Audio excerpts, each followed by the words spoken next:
Estamos de vuelta en la mañana Ancon y comenzamos el esperado segmento nada más y nada menos que Mirador Económico con su presentador y productor, el economista Horacio Estriví. ¿Cómo estás, Horacio? Bienvenido, buen día. Muy buenos días, feliz viernes a todos. Complacido de estar aquí. Y la colaboración, como siempre, con el ingeniero Javier Castillo. ¿Cómo estás, Javier? Siempre un placer, Guillermo, siempre un placer. Gracias, gracias a Especialmente los por dos. los temas que tratamos, ¿no? Muchas gracias a los dos. Y bueno, comencemos porque saben que el tiempo cuesta caro. Y tenemos un par de temas, uno nacional y otro internacional que puede incidir nacionalmente. Don Horacio Estriví, ¿qué tenemos para hoy?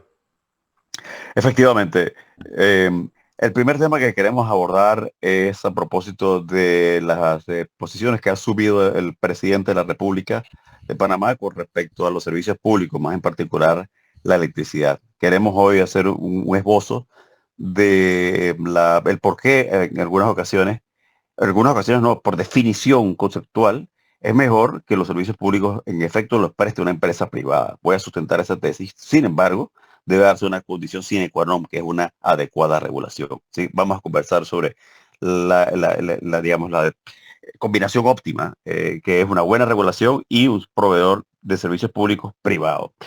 Porque eso es la solución óptima desde nuestra perspectiva. Lo segundo es hablar sobre Venezuela, sobre cuáles son, digamos, el contexto político dentro del cual se han desarrollado, se desarrolla la última crisis, cuáles son los paralelismos que puede haber con respecto a otras crisis que ha vivido esa nación hermana y cuáles son finalmente las implicaciones económicas para Panamá. Sí, me parece sumamente interesante porque por desgracia, me da la impresión de que estamos haciendo análisis sumamente emocionales y con justa razón con respecto al tema y se requiere un poquito más tú sabes, de aterrizar y entender qué es lo que está pasando y los pros y los contras para nosotros como panameños, ¿no? Así es, efectivamente, y eso es lo que nos proponemos hoy, plantearlo aunque sea de una forma polémica. Pero bueno, y yendo al primer tema de enseguida, la tesis que queremos sustentar hoy es que, de nuevo, la combinación óptima es que una empresa privada siempre va a proveer un servicio, siempre no, debe presentar un mejor servicio que una empresa pública. Yo sé que esta es una postura un poco controversial por cuanto que hay una corriente ideológica que te plantea a ti que los servicios públicos deben estar en manos públicas. Sin embargo, nosotros discrepamos de eso. Consideramos que deben estar en manos privadas.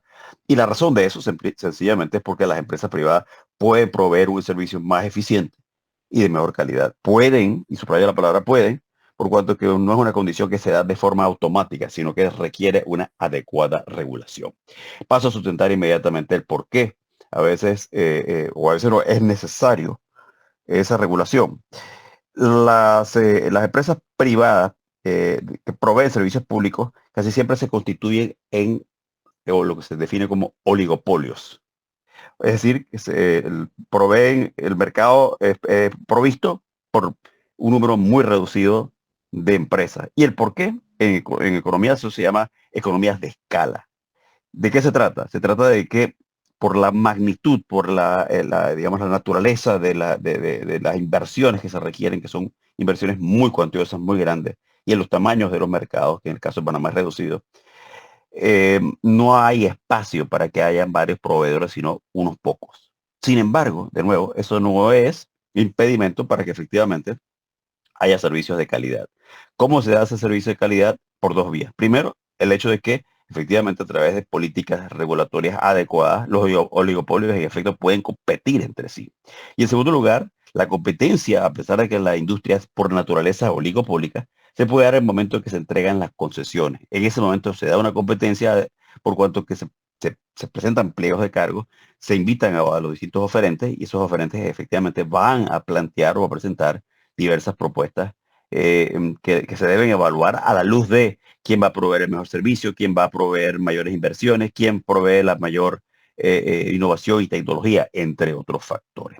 Por ende, básicamente lo que estamos diciendo es que para que funcione este esquema es indispensable que haya una adecuada regulación. Y esa es la pregunta que nos tenemos que hacer.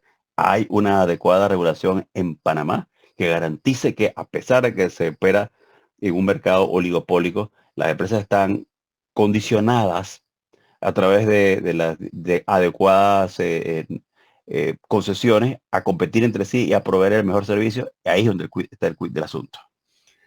Una pregunta, Horacio, porque yo estoy sintiendo a través de la radio, estoy sintiendo el odio, como te está aumentando. Espero que tengas un guardaespaldas o algo así que te proteja. Horacio, ¿cuál tú crees que han sido los elementos que probablemente hubieran podido ser hechos de mejor manera para evitar la situación que se nos está dando con algunos de de los servicios públicos ahora mismo? Porque no son todos. Yo siento que el servicio de celular, aunque tiene espacios para mejora, es de bastante buena calidad. No sé tú qué piensas. Bueno, yo no me atrevo a definir en términos de calidad o no, por cuanto que tendríamos que hacer algunas comparaciones y no soy un especialista en el tema de servicios de telecomunicación per se. Lo que estoy tratando es un poquito de crear el marco conceptual que nos permita a nosotros establecer si realmente la mejor salida es un proveedor privado o de servicios públicos y cuál debería ser la regulación.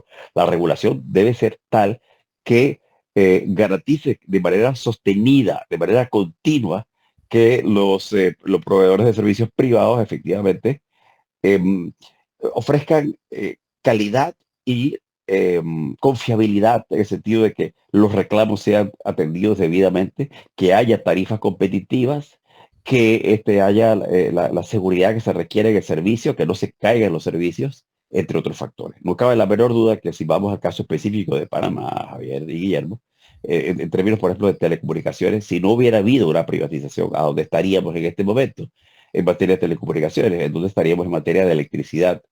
Ahora bien, una vez hecha digamos, esa comparación, también tendríamos que decir que la única forma de que realmente se saque el máximo provecho de ese proceso de privatización en su momento eh, es precisamente a través de una adecuada regulación. La pregunta es, ¿tenemos en Panamá una adecuada regulación o no? Si no la tenemos, ¿cuál es la deficiencia? ¿Es de tipo normativo o es una falta de capacidad institucional de Panamá en cuanto efectivamente a garantizar una regulación efectiva de esos servicios privados? O mejor dicho, de esos servicios públicos que están en manos privadas. O sea que la tesis que tú estás planteando, con la que yo principalmente me sumo, es que el problema no es la privatización en sí mismo, no es el ofrecer el servicio privado, es probablemente que el marco regulatorio no ha sido lo suficientemente estricto. O que simplemente hay un marco regulatorio adecuado, pero no hay la suficiente capacidad institucional para que se aplique de forma cabal y efectiva esa regulación. Pueden ser dos cosas, ¿no? Ya veo, ya veo. Si tuviéramos que sumarizar los beneficios de la asociación privada, de una solución privada, ¿cuál sería? Bueno, mira, una de las grandes críticas que se vierten sobre el hecho de que hay empresas privadas que ofrecen servicios públicos es que son, entre otras cosas, bueno, que no hay una garantía de servicio adecuado. Y eso ya sabemos que es un tema de regulación. Y lo segundo, la gran crítica que se vierte sobre este esquema es que se excluyen a las poblaciones pobres y marginadas del servicio. Y eso es una falacia, por cuanto que en todo caso, si eso ocurre, es por una inadecuada política de inclusión. ¿A qué me refiero? Más allá de que efectivamente la privatización en un momento dado eh, se traduce en que las tarifas suben o que las tarifas tienen que cubrir necesariamente los costos de operación del servicio y de inversión, y que eso en un momento dado puede dejar excluidas ciertas regiones o ciertos grupos sociales, se puede establecer subsidios de forma focalizadas que incluyan esos grupos. ¿A qué me refiero? Por ejemplo, si la privatización en un momento dado eleva los costos de las tarifas eléctricas o de telecomunicaciones, el Estado puede ofrecer subsidios de modo que se incorporen esas regiones o esos grupos socioeconómicos que de otra suerte quedarían excluidos. Y es lo que se define como subsidios cruzados, ¿no? Entre otras cosas. Así que yo diría que inclusive ese argumento carece de fundamento. Sabes que me da la impresión que tampoco se ha hecho mucha educación de por qué se hizo las privatizaciones. Los, los saltos tecnológicos que dieron las empresas telco y las empresas eléctricas fueron brutales. El problema siempre lo he definido en el ente regulador, que ha sido un fracaso. Y ha sido un fracaso porque la legislación no previó el tema humano, que es, Así es. yo soy un experto en el tema y cuando salga de aquí, pues podría ir a esa empresa que mis ojitos. Porque también digamos la verdad, sí se hicieron las inversiones, se hicieron las inversiones iniciales, tanto en el sector de internet como el sector eléctrico, como el sector de celulares.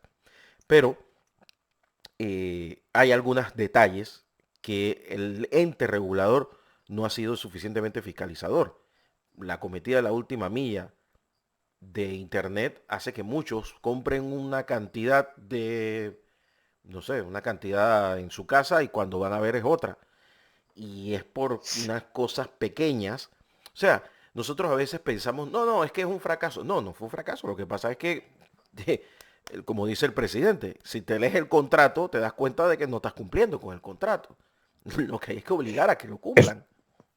Eso por un lado, Guillermo, hay que asegurarse de que se cumpla. Y lo otro es que, y esto lo saben ustedes muy bien como personas que provienen del mundo tecnológico, hay que tener cuidado a veces con varios términos de las concesiones, pero uno de ellos que es muy importante es el horizonte de tiempo. ¿Y por qué digo esto? Es que es de suma importancia, por cuanto que, acuérdate que hoy por hoy la innovación ocurre de forma agigantada. Lo que constituye hoy una tecnología vanguardista en 2 años ya queda obsoleta. Y el riesgo de establecer concesiones a muy largo plazo es precisamente eso, que es un incentivo perverso, es disuasivo para que la empresa innove, ¿no? O que lo haga, pero que el beneficio que deriva de la innovación no se traduzca en mejores tarifas, en mejor calidad, sino en mayores ganancias. Entonces, esos son los riesgos en materia de concesión. Más allá de eso, y quizás volviendo un poquito al comentario o la pregunta que formulaba Javier hace un momento, ¿dónde podrían estar las grandes deficiencias o fallas? Bueno, creo que el caso específico de Panamá, el tema que ha surgido de la palestra pública, porque la planteaba el propio presidente de la República, ha sido el tema de los apagones y de los sobrevoltajes, que es un tema que debe ser abordado de forma categórica y rotunda, ¿no? Sin duda alguna. Habría que revisar si se trata de que no se previó eso debidamente en la normativa o que no se previó debidamente a la hora de las concesiones. O sea, lo que fuera, hay que buscar los resquicios legales que nos permiten y institucionales y regulatorios que nos permitan a nosotros ejercer la presión necesaria sobre las empresas para que efectivamente provean un servicio adecuado. O sea que el tiempo este de las llamadas locales gratuitas, de alguna manera u otra iba a desaparecer, Horacio. Eso no era insostenible en el tiempo, con el cambio tecnológico, ¿verdad? Por ejemplo, sí, por ejemplo, y a eso me refiero, ¿no? Que sí, efectivamente, te refieres a las innovaciones en materia de WhatsApp, etcétera, ¿no? Por eso es que es importante que la regulación las concesiones dejen ese espacio de flexibilidad, porque la flexibilidad no sea en contra de los intereses del Estado y en contra de los intereses de los consumidores, ¿no? Sino que hay un balance, un equilibrio contractual en donde permita efectivamente adaptarse a circunstancias cambiantes, a introducir nuevas tecnologías y a la misma vez garantizar siempre como un motivo fundamental, como un objetivo fundamental, que haya calidad y que haya rendición de cuentas por parte de las empresas. Eso es fundamental, ¿no? Este, eh, Horacio, no sé si querías hacer, habíamos estado hablando sobre hacer un pequeño análisis sobre Venezuela. ¿Nos da tiempo, Guillermo? Creo que tenemos, ¿cuánto tenemos? Tenemos como 5 minutos, ¿no? Nos quedan como unos, un poco menos de 10. Venezuela, fíjate, mis apreciaciones. ¿Qué ha permitido hasta ahora que sobreviva un régimen de facto como el régimen chavista madurista? Bueno, sencillamente han sido varios factores. Uno de ellos ha sido el hecho de que hay una penetración clara de inteligencia militar y política de Venezuela, una injerencia clarísima de Cuba, ¿no? En primer lugar. En segundo lugar, el hecho de que el Estado se ha podido en alguna medida surtir presupuestariamente de las exportaciones petroleras. Y en tercer lugar, indudablemente que hay también el factor de los recursos que tienen un origen oscuro, que provenían probablemente del narcotráfico y de la narcoguerrilla. Eso no lo digo yo, lo dicen muchos medios de comunicación internacional. ¿Qué otro factor ha permitido la supervivencia del régimen chavista? El hecho de que ha habido una un tibio apoyo internacional y dos, y por último, el hecho de que ha habido o había habido hasta ahora una oposición dividida. ¿Qué cambia ahora? Bueno, de esos factores hay dos que cambian, los otros todavía siguen vivos y vigentes, ¿no? Los dos factores que cambian es, primero que nada, creo que Corina Machado logra finalmente la lideresa de oposición, abanderar una unificación coherente y muy homogénea de la oposición venezolana, y creo que eso ha hecho la diferencia.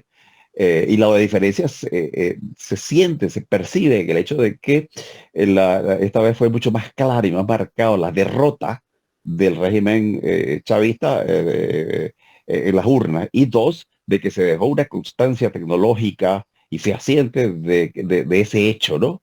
Y eso provocó, entre otras cosas, que el régimen perdiera uno de sus grandes bastiones, que son los llamados los cerros, ¿no? Los cerros le dicen eufemísticamente a la gente pobre, a la gente de bajos ingresos, que literalmente eran uno de los grandes bastiones del chavismo y que se han perdido y se han ido se han volcado en contra del chavismo. El otro factor es que definitivamente, más allá del hecho de que hubo tres países que no votaron la resolución, hay claramente y marcadamente una gran diferencia en el concierto internacional hemisférico de los países que categóricamente están condenando al régimen por lo que a todas luces resulta una acción fraudulenta, ¿no?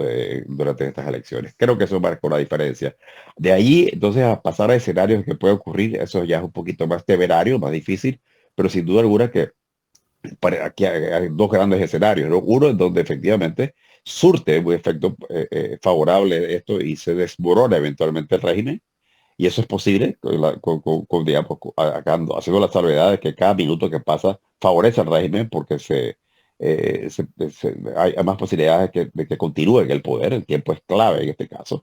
Y lo segundo es el hecho de que el país se convierte en un país aún más paria de lo que ya es, por el aislamiento internacional se ve obligado a alinearse aún más con países de un eje antioccidental como lo son Irán, como lo son China y Rusia, y una polarización total de la situación, un recrudecimiento en el régimen de terror, de detenidos y de presos políticos, de asesinados y de torturas en las cárceles venezolanas, en las mazmorras del régimen chavista.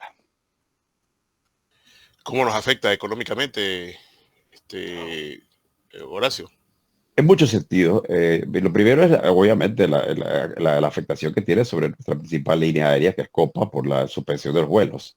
En segundo lugar, está el tema también de los impactos que tiene sobre las potenciales reexportaciones que destina la zona libre de Colón a Venezuela, entre otros factores, ¿no?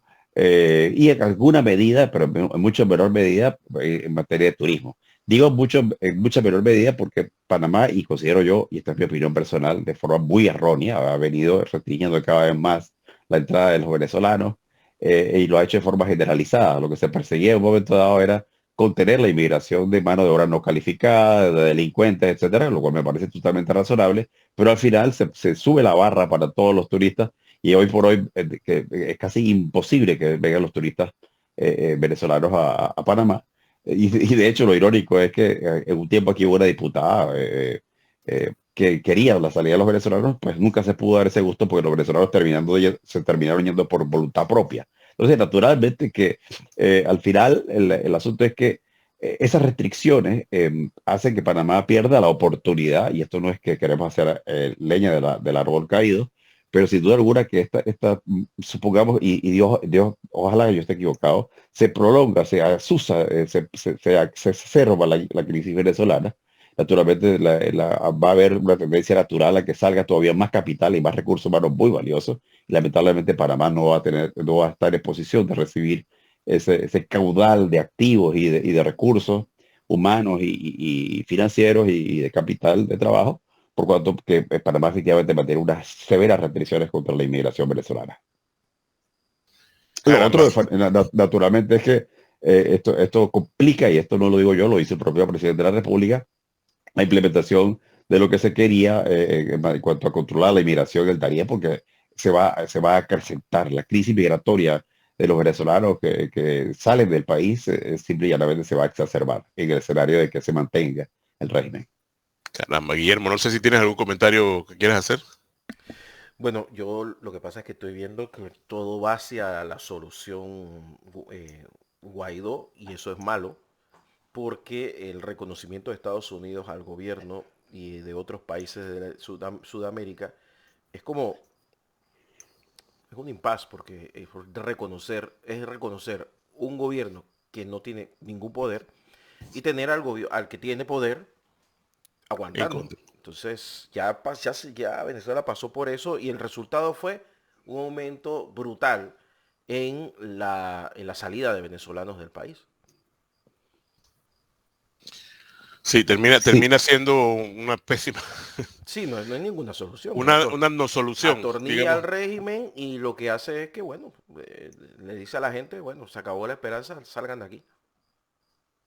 sí, no, definitivamente que aquí la situación ideal sería que la presión internacional y la presión masiva de venezolanos, ahora sí, clase media, clase alta y clase baja, eventualmente se materialice en un resquebrajamiento más generalizado, porque hay focos de resquebrajamiento a nivel de los estamentos militares, y que eventualmente esto se derive en la conformación, en la caída del gobierno del régimen chavista y la conformación de una junta cívico-militar, como ocurrió en 1958 cuando Pérez Jiménez cayó en Venezuela, y se convoque nuevas elecciones en el término de la distancia. Las elecciones ya son un feita cumplir, son un hecho cumplido. Y aquellos que plantean que lo que hay que hacer es contar las actas, lo que están haciendo es dándole oxígeno al régimen. Eso fue exactamente lo que le planteó hoy.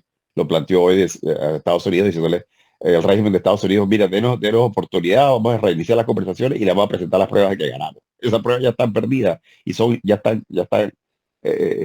no tiene ningún sentido práctico ese ejercicio. Aquí la única posibilidad que hay de una salida es esa, y que se le ofrezca a los líderes militares venezolanos una salida en el exilio. Hay que ser muy práctico y dejar el romanticismo y la ideología a Bueno, un lado. y contrario a lo que ha hecho el Ministerio de la Oposición venezolana, normalmente, María Corina Machado ha llamado a una masiva salida a la calle mañana sábado, Es 3 correcto. de agosto. Así que vamos a ver cómo pasa eso, porque lo que pasó la última vez fue que el líder de entonces mandó a la gente a la casa y el anterior también hizo lo mismo y el anterior hizo lo mismo y esta ocasión ha sido al revés. Sí. Entonces yo creo que ante un liderazgo tan beligerante, eh, estamos en un escenario inédito, ¿no? Que hay que ver día a Sí, día qué pasa. sin duda alguna, pero yo creo que hay que estar mentalmente preparados para una realidad, ¿no? Y es que antes de que las cosas en Venezuela mejoren, van a empeorar. Sí, La esperanza que nos queda es que ese empeoramiento sea lo más corto y lo menos costoso posible en términos de sufrimiento. sí, eso es así, ¿no? El que piense lo contrario, que va a ser una cosa cívica, olvídalo, no, no, este no es el, este no es el lugar, lamentablemente. Bueno, Horacio, te agradezco un montón y buenísimo, recordándole a los que nos escuchan que pueden volver a escuchar esto mañana, Mirador Económico en YouTube, en Radio Ancon, en YouTube. Así que, Horacio Estribillo, economista, te mando un gran abrazo y nos hablamos el próximo Muchísimas viernes, ¿te gracias. parece? Así es. Feliz viernes, feliz fin de semana. La colaboración de Javier Castillo, el ingeniero Javier Castillo. Gracias, Javier. Nos hablamos Siempre un la placer, próxima Guillermo. semana. Hasta luego. Un Bye. abrazo. Esta es La Mañana Ancon por Radio Ancon. Vamos a la pausa y regresamos.